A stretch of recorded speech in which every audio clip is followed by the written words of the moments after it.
আসসালামু আলাইকুম। আপনারা যে যেখান থেকে আমার ভিডিওটি দেখছেন, আপনাদের সকলের প্রতি রইল আমার পক্ষ থেকে দোয়া আর ভালোবাসা। আজকে উম, জিলাপি বানানোর জন্য খুব তাড়াহুড়া করছিলাম। তাড়াহুড়ার জিনিস দেখতে সুন্দর হয় না, সেটাই আসলে সত্যি কথা। আর এমনি আমার কুকিং চ্যানেলে অনেক সুন্দর সুন্দর জিলাপির রেসিপি আছে। আজকের রেসিপিটা আমি ইফতারের 10 মিনিট আগে করেছি। যে একজন ফ্যামিলির পরিবারের একজন বলল জিলাপি থাকলে ভালো হতো। এই তাড়াহুড়া করে আমি জিলাপিটা বানানোর জন্য প্রথমে শিরা করে নিলাম 1 কাপ চিনি দিয়ে, আর হাফ কাপের থেকেও কম পানি দিয়েছি, যাতে তাড়াতাড়ি করে একটু লাসা লাসা হয়ে থাকে। আর এখানে লেবুর রস দিয়ে দিব, যাতে একদম সেটে না থাকে। আর সেই কারণে আমি তাড়াহুড়া করছিলাম। আর তাড়াহুড়ার মধ্যে জিলাপির ব্যাটারটা একদম ঘন হয়ে গেছে। প্রথমে পাতলা হয়ে গেছিলো, তারপরে আবার একটু বেসন দেওয়ার পরে আবার একটু ঘন হয়ে গেছে বেশি, সেজন্য একটু মোটা মোটা হয়ে গেছে। আর এখানে বেসন নিয়েছি 1 কাপ, হাফ কাপ এখানে ময়দা নিয়েছি। আর ইনুর প্যাকেট দিয়ে আমি জিলাপিটা বানিয়েছি। ইনুর প্যাকেট দিয়ে জিলাপিটা বানালে কিন্তু অনেক মচমচে থাকে। মচমচে থেকেছে ঠিকই, দেখতে সুন্দর কম লাগছে। এটাই আমার জন্য খারাপ লাগছে যে এত কষ্ট করে বানালাম কিন্তু দেখতে সুন্দর লাগছে না। এটা কেমন লাগছে আপনারা বলেন তো। তবুও আপনাদের সামনে শেয়ার করলাম যে কি কি দিতে হয়। ইনুর প্যাকেট দিয়ে যদি জিলাপি করা হয় তাহলে কিন্তু অনেক সুন্দর হয় জিলাপি। এই যে জিলাপির ব্যাটারটা প্রথমে পাতলা হয়ে গেছে একটু বেশি, তারপরে আবার বেসন দিয়ে আবার গুলিয়ে নিয়েছি। এগুলি করতে গিয়ে আমার জিলাপিটার দেখতে তেমন ভালো হয়নি, কিন্তু মচমচে ঠিকই রয়েছে, খাওয়া দাওয়া ঠিকই হয়েছে, কিন্তু আমার ভালো লাগেনি। কিন্তু ভালো ভালো না লাগলেও ওরা খেয়ে মজা পেয়েছে, সেটাই যথেষ্ট। তবু চেষ্টা করেছি। আমি আমার কুকিং চ্যানেলে কিন্তু অনেকগুলি জিলাপির রেসিপি আছে, প্রয়োজনে আপনারা দেখে নিতে পারেন। ওখানে অনেক সুন্দর সুন্দর জিলাপি আমি বানিয়েছি।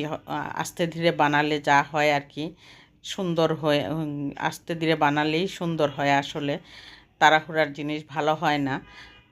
আর তারপরও মচমচে হয়েছে, আর শিরাটাও ঠিক মতো ছিল, সবই ঠিকই ছিল, খালি ডিজাইনটা একটু ভালো করে দিতে পারলাম না। আর আমার ভিডিওটা যদি আপনাদের কাছে, আমার সত্যি কথা বলার পর যদি ভালো লেগে থাকে, তাহলে অবশ্যই সাবস্ক্রাইব করে অল বাটনে প্রেস করে রাখবেন, আর একটি লাইক দিতে ভুলবেন না। আর জিলাপি বানানোর পর আমি এখানে নান রুটি বানিয়েছি। নান রুটি দিয়ে আজকে হালিম রান্না করা আছে। সেজন্য রান্না পরে আমি সন্ধ্যার সময় ভাবলাম যে জিলাপি হালিম যেহেতু আছে, আজকে নান রুটি দিয়ে হালিম দিয়ে খাওয়া হবে। আর জিলাপিটা এমনি আনফর্চুনেটলি একদম অল্প সময়ের মধ্যে বানানো হয়েছে। আর এখানে নান রুটিগুলি দেখুন কত সুন্দর ফুলে উঠেছে। নান রুটি বানাতে কিন্তু খুবই ভাল লাগে আমার কাছে, যার খেতেও খুব ভাল লাগে। আর এদিক দিয়ে আমি দিনের বেলায় একটু একটু করে ঘর টর গুছিয়ে, তাড়াহুড়া করে, রোজার দিন তো খুব নামাজ পড়ে তারপরে খুব তাড়াহুড়ার মধ্যে থাকতে হয়। আর সেই জন্যই আমি আসলে ঘর মোছা, ফার্নিচার মোছা টোছা এগুলি আমি দেখাতে আমার সময় হয় না। আর চেষ্টা করি আমি যে আপনাদের সাথে সবই শেয়ার করব সকাল থেকে, কিন্তু এমন হয় যে সকালে ঘুম থেকে উঠতে ইচ্ছা করে না। তবুও আমি চেষ্টা করি ওঠার জন্য, কিন্তু সব কিছু তাড়াহুড়া লেগে যায়। ইফতারি রান্না, তারপরে ঘর গোছানো, এগুলির মধ্যে সব কিছুর মধ্যে ভিডিও অন করা যায় না। এদিক দিয়ে আমি ড্রয়িং রুমটা একটু গুছিয়ে নিলাম, আর ডাইনিং টেবিলটা একটু মুছে টুছে নিলাম। এই টেবিল ক্লথটা দিলে একটা ভালো যে একটু মুছলেই পরিষ্কার হয়ে যায়। আর এই টেবিল ক্লথটা আমার কাছে অনেক ভালো লেগেছে। আপনাদের কাছে কেমন লেগেছে? আমি নতুন কিন্তু লাগিয়েছি টেবিল ক্লথটা। এখন আপনারাই বলবেন কেমন হয়েছে আমার টেবিল ক্লথটা। আর টেবিলের মধ্যে তো সন্ধ্যার ইফতারির আইটেমগুলি সবগুলি এনে রাখতে হবে সব কিছু, সেই জন্য মুছেও নিলাম। তারপর আমি এখানে আবার রাতের বেলার জন্য লাউ রান্না করব। লাউ রান্না করতে গিয়ে এখানে